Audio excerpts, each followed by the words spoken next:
तो मेरा वादा है कि मैं मरने से पहले जो है उत्तराखंड, ये गैरसैंण को राजधानी और एक सुस्थापित राजधानी के रूप में वो कर दूंगा, और उसके लिए संसाधनों की भी कमी नहीं पड़ेगी। रास्ता मैं बताऊंगा, काम मुख्यमंत्री करेगा जो बनेगा। हरीश रावत जी, सवाल यही है कि आप कैसा दिख रहे हैं, और 2027 के बारे में आपने जो सुपुगा छोड़ा है, लग रहा है आपको कि आपकी सरकार बनेगी? पर आपके इस शब्द पर बड़ा ऐतराज है मुझे, इसी गुफा शब्द। मैंने एक रोड मैप छोड़ा है, एक दिशा, लेकिन मैं 27 रुपया मेरी माँ ने दिया था जब मैं ब्लॉक प्रमुख का चुनाव के लिए प्रचार के लिए निकला था, और जब मैं वापस आया तो 25 रुपये मेरी जेब में थे। केवल 2 रुपया खर्च करके मैं भिक्कियासैन ब्लॉक का ब्लॉक प्रमुख हो गया था। इसलिए मैं जीवन भर भिक्कियासैन के लिए कमिटेड हूँ। अपने लोग के लिए उभरते हुए सितारों के साथ अन्याय नहीं करना चाहिए। उभरते हुए सितारों में टैलेंट भी तो होना चाहिए रावत जी। नहीं, बहुत सारे उभरते हुए सितारे हैं, मैं उनकी आकांक्षाओं पर पानी नहीं फेरना चाहता। 2022 का नतीजा मैंने देख लिया है। मैं कांग्रेस के लिए दीवार नहीं खड़ा करना चाहता, मैं दीवार हटाना चाहता हूं, इसलिए मैंने अपने को अलग कर दिया, क्योंकि 2000। दोस्तों नमस्कार। पूर्व मुख्यमंत्री हरीश रावत की एक पोस्ट, और उस पोस्ट पर न्यायमूर्ति क्या कुछ कहा, पूरे प्रदेश की जनता ने सुना, और एक दर्द दिखाई दिया, एक दर्द पहाड़ के प्रति उनके अंदर भी दिखाई दिया। हरीश रावत जी आज हमारे साथ खुद जुड़े इस विषय पर बात करने के लिए। हरीश रावत जी, बहुत बहुत स्वागत है हमारे प्रोग्राम में। बहुत धन्यवाद। सर, क्या कहना चाहेंगे? कल न्यायमूर्ति पहाड़ के संदर्भ में, गैरसैंण के संदर्भ में बड़ी बातें कहते हैं, क्या लगता है आपको? मैं माननीय हाई कोर्ट या न्यायालय कोई भी टिप्पणी करें, कोई ऑब्जर्वेशन करें, कोई बात कहें, कोई निर्णय दें, मैं उस पर कभी टिप्पणी नहीं करता, क्योंकि उनके ऑब्जर्वेशन पर टिप्पणी करना मेरे लिए उचित भी नहीं है। हाँ, मैं इतना जरूर कहना चाहूँगा कि यदि वो ऑब्जर्वेशन न्यायिक निर्णय के रूप में आ जाए तो फिर सभी लोग गैरसैंण की बात बंद कर देंगे, गैरसैंण की बात नहीं कहेंगे, वो चैप्टर क्लोज हो जाएगा। क्योंकि जो ऑब्जर्वेशन का उनका फर्स्ट पार्ट है, यदि उसको उनके दर्द के साथ न जोड़ा जाए तो फिर इसका अर्थ है गैरसैंण के लिए सोचना और प्रयास करना छोड़ देना चाहिए लोगों, राजनीतिक दलों को, क्योंकि उन्होंने जो कुछ कहा उससे यही ध्वनि निकलती है, क्योंकि एक आदेश की ध्वनि निकलती है। मगर जो पार्ट 2 उन्होंने कहा है उससे मुझे अंदर तक झकझोर दिया। उससे वो दर्द जो हजारों लाखों उत्तराखंडियों के मन में है, वो दर्द झलकता है। सर, उन्होंने कहा कि, और सर मैं रोकना चाहूंगा रावत जी, उन्होंने कहा कि ऐसे नेताओं पर कार्रवाई होनी चाहिए। बड़ा कटाक्ष भी एक तरफ से उन्होंने किया कि जिस प्रकार से चुनाव आते ही इस प्रकार से ये सियासी सुपुगे छोड़े जाते हैं। निश्चित तौर पर उन लोगों पर कार्रवाई होनी चाहिए जिन्होंने कहा और उस दिशा में कुछ काम नहीं किया। जैसे कहा गया ग्रीष्मकालीन राजधानी गैरसैंण को बनाएंगे, विधानसभा में कहा गया, मैंने तो कभी विधानसभा में या कोई ऐसा प्रोनाउंसमेंट जिसको घोषणा के रूप में, तो एक कहा गया वहां, और 1 इंच 1 ईंट भी नहीं लगी। 2017 में जहां पर जिस रूप में गैरसैंण को मैं छोड़ करके गया था उसी रूप में गैरसैंण है। जी, 8,000 करोड़ का इंफ्रास्ट्रक्चर बिल्डिंग इंतजार कर रही है कि अतिथि तुम कब आओगे, और अतिथि जाने को तैयार नहीं है। अतिथियों को ठंड लगती है, माननीय विधायक लिख कर देते हैं कि भैया यहाँ ठंड लग रही है, भराड़ीसैंण में उनको ठंड लगती है, देहरादून में सत्र करवाया जाए। सवाल यही है कि इतना बड़ा इंफ्रास्ट्रक्चर बना के क्या फायदा? इसलिए देखिए, उत्तराखंड की आदत पड़ गई है, जो करता है उसको ये प्रताड़ित करते हैं, उसको दंडित करते हैं, उस पर कटु टिप्पणियां भी की जाती हैं, उससे सवाल भी किए जाते हैं, मुझसे सवाल किए जाते हैं। मुझसे एक सवाल किया गया कि आपने क्यों नहीं कर दिया, आपको 3 साल का मौका दिया। भाई 3 साल का मौका जिस समय आपने दिया, मैं तो एक्सीडेंटल चीफ मिनिस्टर था, यदि आपदा नहीं आई होती तो मुझे कौन चीफ मिनिस्टर बना रहा था। मैं तो चीफ मिनिस्टर बन करके आपदा के समय में आया, और पूरा बर्बाद था, पूरा उत्तराखंड ध्वस्त था सब जगह, कोई मुझे बताने की जरूरत नहीं क्या स्थिति थी। और मैं आपदा की स्थिति को सुधारने और जो है राज्य के पुनर्निर्माण और पुनर्वास के लिए पहला दायित्व था, जिसको मैंने 1.25 साल के अंदर पूरा कर दिया, 1.5-2 साल के अंदर।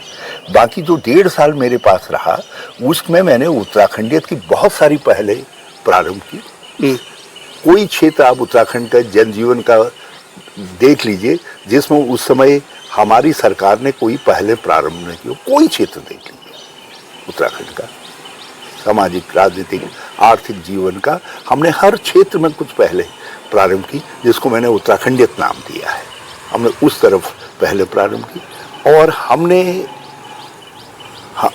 हमने जो है इसके साथ साथ उत्तराखंड को किस तरीके से हम एक सक्षम, एक भविष्य के तौर पर विकसित कर सकते हैं, उसके लिए रोड मैप बनाया।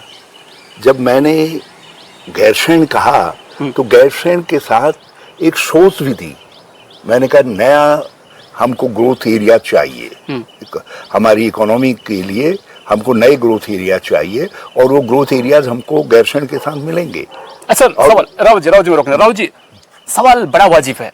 हिमालयन स्टेट उत्तराखंड है, मैं बात पर फिर दोबारा आना चाहूंगा। आपके विधायक भी, उनको भी ठंड लगती है, अधिकारियों को ठंड लगती है, तो गैरसैंण को आप क्या मान रहे हैं? वास्तव में एक आंदोलनकारियों का सपना था गैरसैंण, और आज की डेट में गैरसैंण एक सफुगा बन चुका है, केवल चुनावी जिसका भी सपना था जी, वो मेरा सपना नहीं था, लेकिन मैंने दूसरों के सपने का आदर किया, क्योंकि वो बाद में जन जन का सपना बन गया था। यहाँ जब मुझे अवसर मिला तो मैंने उसका आदर किया, लेकिन अवसर मुझको केवल जितना मिला मैं उसी में तो कर सकता था।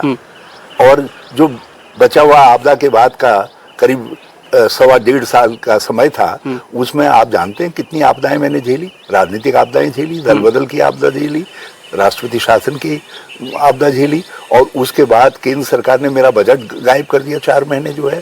आप लगा सकते हैं एक मुख्यमंत्री की क्या विडंबना रही होगी जिसका बजट भटका दिया गया हो, गवर्नर के पास से वापस ही नहीं आया हमारा बिल।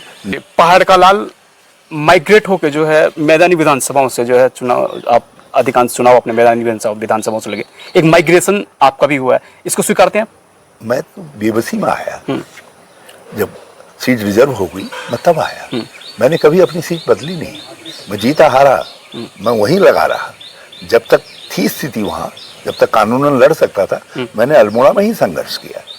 और अब हरिद्वार आ गया हूँ तो हरिद्वार ही में चाहे लड़ता हूँ नहीं लड़ता हूँ, लेकिन हरिद्वार से निरंतर जुड़ा रहता हूँ।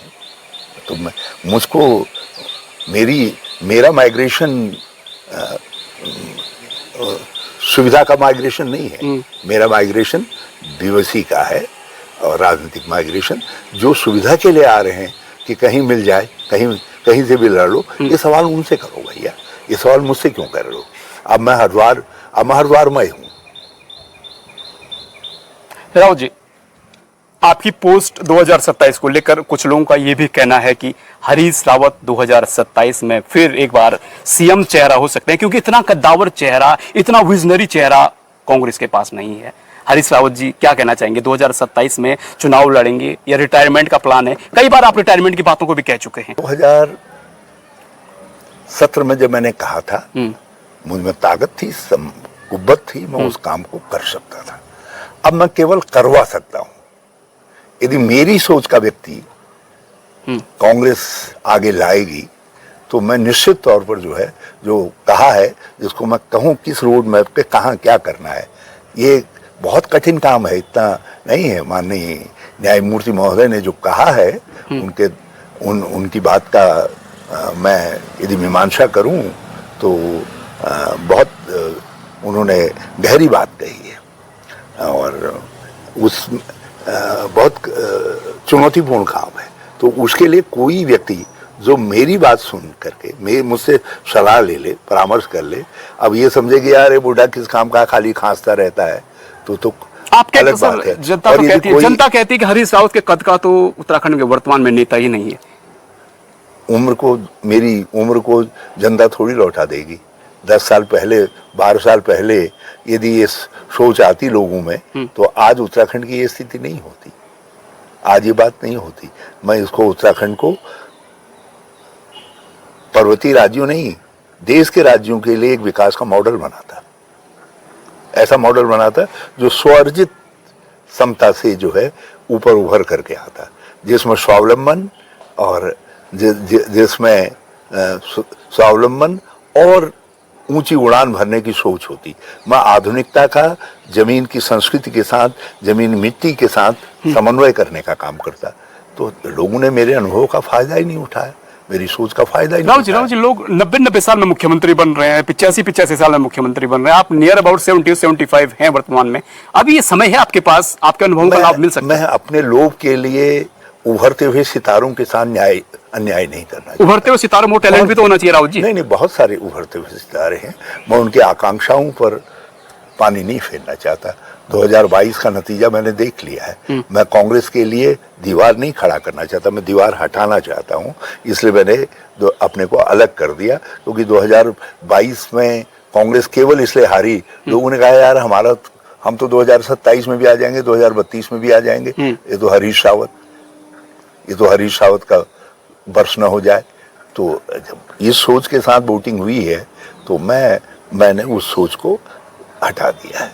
हाँ, उस सोच को हटा दिया। लेकिन इतना जरूर है, यदि मेरी सोच का समझ का व्यक्ति, मुझसे समझ लेने वाला व्यक्ति कांग्रेस का मुख्यमंत्री बनेगा, तो मेरा वादा है कि मैं मरने से पहले जो है उत्तराखंड, ये गैरसैंण को राजधानी और एक सुस्थापित राजधानी के रूप में वो कर दूंगा, और उसके लिए संसाधनों की भी कमी नहीं पड़ेगी। रास्ता मैं बताऊंगा, काम मुख्यमंत्री करेगा जो बनेगा। अच्छा सर, ऐसे चेहरे हैं वास्तव में, मैं नाम नहीं लेना चाहूंगा, किसी को प्रमोट नहीं करना चाहेंगे, क्या वास्तव में इतने एक्सपीरियंस चेहरे हैं हरदा जिनको देखते हैं? हाँ, जिनमें हरदा की छवि दिखाई देती है। उनमें समताएं हैं, उनकी समताओं को कई लोगों ने मेरे साथ काम किया है, मैंने उनकी समताओं को देखा है। तो उन समताओं को विकसित होने का मौका भी दिया जाना चाहिए, परीक्षा का मौका भी दिया जाना चाहिए।